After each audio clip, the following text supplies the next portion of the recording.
Now let's discuss about the scope of international relations. By scope, we mean the extent of the area or subject matter that something deals with.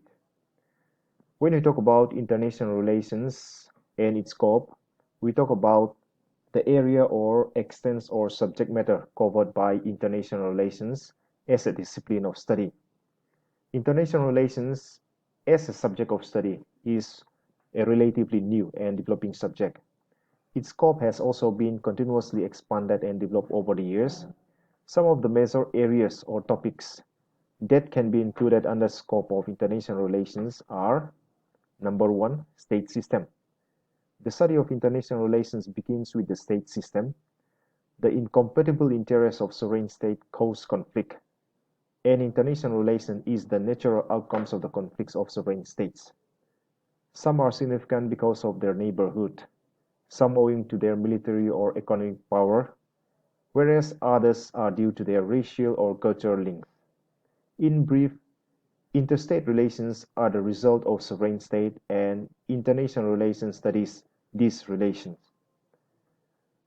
Here we see that the study of international relations begins with the state system. And the state system come into existence because nation state exist as sovereign nations. And these nation states possess certain national interests which sometimes came into conflict with the national interests of other nations. Therefore, every nation has to play their role in the arena of international politics. And some nations are significant because of their neighborhood, some owing to their military or economic power, and some others due to their racial or cultural links. All these relations that had been developed among nations were studied under the international relations subject. Number two, relations in conflict and cooperation. International relations studies relations between two or more states, which are very often complex and influenced by a variety of geopolitical, historical, social, religious, ideological, strategic, and leadership factors, taking the form of cooperations and conflict. The two coexisted throughout the various periods of history, and international relations are primarily a study of both conflictual and cooperative in interstate relations.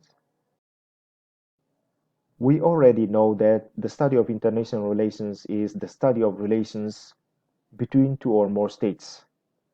And these relations formed by nations can be influenced by a variety of factors like the geopolitical, historical, social, religious, ideological, strategic, and leadership factors. And that can take two forms of relations, that is, cooperations and conflict. Therefore, in the study of international relations, cooperation and conflicts always goes together. We cannot study cooperation alone or conflict alone. If we are to understand international relations in its full form, we have to study both cooperation and conflicts. These cooperations and conflicts are like the two sides of the same coin in international relations studies. Therefore, they cannot be separated, and whenever we study international relations, we must focus on the conflicting and cooperation part of the relationship between the nations. Number three, general and diplomatic history. In the initial years of the beginning of the discipline, its studies were mainly historical. After some time, the historical approaches were replaced by many new and better approaches, yet historical facts and events have not lost their relevance to international relations. The study of general and especially diplomatic history cannot be separated from international relations. Here in point number three, we see that the study of international relation as a discipline at the beginning is mostly concentrated in the study of history. And after some time, with the passage of time, more modern and new approaches were discovered.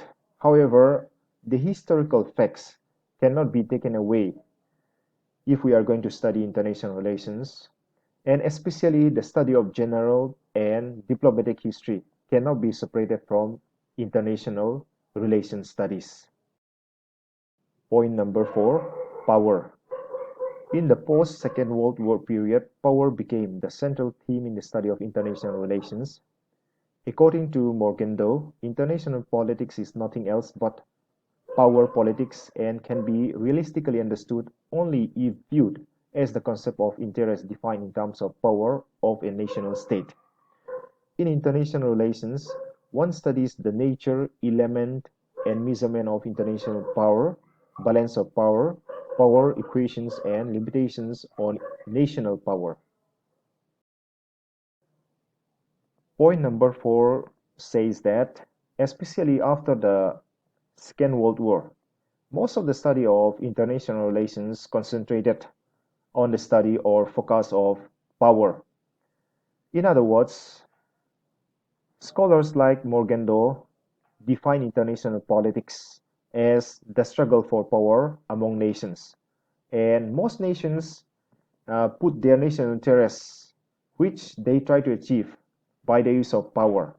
Therefore, in the study of international relations, power or the study of power became very, very important and occupied the central positions, especially after the Second World War.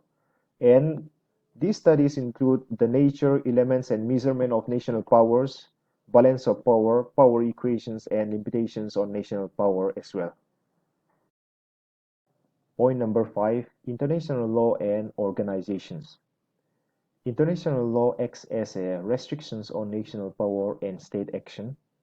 Thus, it is accepted as a very important aspect of the study of international relations. International law contains a set of rules which regulates and determines the interstate behavior pattern, both in times of peace and war. Therefore, a sound knowledge of international law is a must for understanding international relations. The main purpose for the creation of international law is to bring peace and harmony.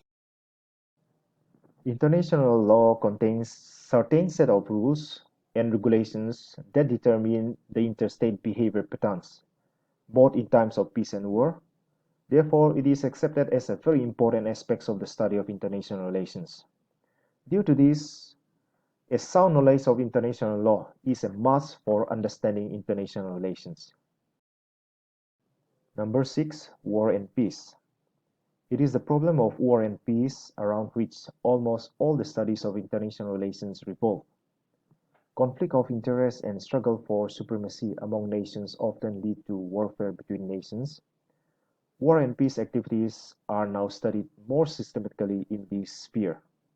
In the previous point, we already discussed about how conflict of interest exists among nation states. And due to conflict of interest, nations sometimes resort to war and conflict. And the study of international relations also focus on the study of this war and peace. And war and peace activities are now studied more systematically in this sphere. Number 7, national interests. In a way, national interests are the pivot around which international relations cluster. Hartman correctly says that international relations as a field of study is focused upon the process by which states adjust their national interests to those of other states. Thus, the concern of national interests becomes central to the conduct of national policies. In the process of forming relations among nations, national interests became one of the most important actors. Due to this, Hartman correctly says that international relations as a field of study is focused upon the process by which states adjust their national interests to those of the others. In other words, the extent to which a nation frames their national interests towards other nations also greatly determines the range of relationship a nation maintains with other nations. Thus, the concern of national interests became central to the conduct of national policies. Number 8, ideologies. With conflict in political, economic, and social systems, ideological issues came to the forefront of the international scene. Since the First World War, many of the international problems have had ideological overtones that further complicated interstate relations. To understand the contemporary international relations, the process of both the idealizations and the idealization has to be taken into account. In the study of international relations, the role of ideology is also given importance. And especially after the First World War, many nations adopt their own ideologies, and most of the problems faced by the world happens to be because of the ideological overtones that further complicated interstate relations. And to understand the contemporary international relations, the process of both the idealizations and the idealization has to be taken into account. Number 9, foreign policy. The sovereign states conduct their foreign relations and interact with each other through their foreign policies, and thus foreign policies in international politics are like a charter containing the national interests, showing the areas of agreement and disagreement. Though foreign policies are not the be-all and end-all of international relations, yet they constitute a significant part of its study. It is a known fact that the concept of national interest has always taken and will continue to take center stage in the foreign policies of sovereign and independent states. Therefore, in the study of international relations, the study of the foreign policy of a country also became one of the important focal points. Though the foreign policies of nations may not be the entire component of the thing that determine its relation with other nations, however, since the foreign policy contains most of the agreements and disagreements that a country has with other nations, then it can play a big part in the study of international relations. Number 10, alliance and groupings. No doubt, most of the major multilateral alliances became an important area of study in the post-international relation. The uniting factors, degree of their unity as well as their conflicts and other groups form the subject matters of international relations. Especially after the Second World War, the world has witnessed the formation of alliances, and the study of international relations also gave importance to the study of these multilateral alliances formed by nations around the world. Because the function of these multilateral alliances also have great impact on shaping the international relations. Number 11, economic factors. Economic interests like defense interests played a role in political transactions among states, and thus they assume importance in interstate relations. No one can ignore in the international relations the economic factors such as food problems, economic planning and development, rates of exchange, tariff, exchange controls, commodity agreements, international trade, balance of payment, foreign aid, disparities between developed and underdeveloped economies, demand for new international economic order, international investment, multinational cooperation, international economic agencies such as the World Bank and International Monetary Fund, and other UN agencies and regional economic agencies. In the present world order, economy played the most important role in shaping relations among nations. A country who is doing well in economy always become in favor of other nations to have relations with them. So therefore, these economic factors is one of the factors that greatly shape what happens at the international levels.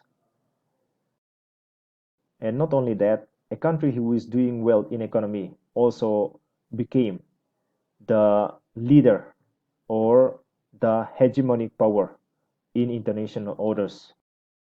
Because of their supremacy in economy, China and America are today making the most decisive decision in international relations.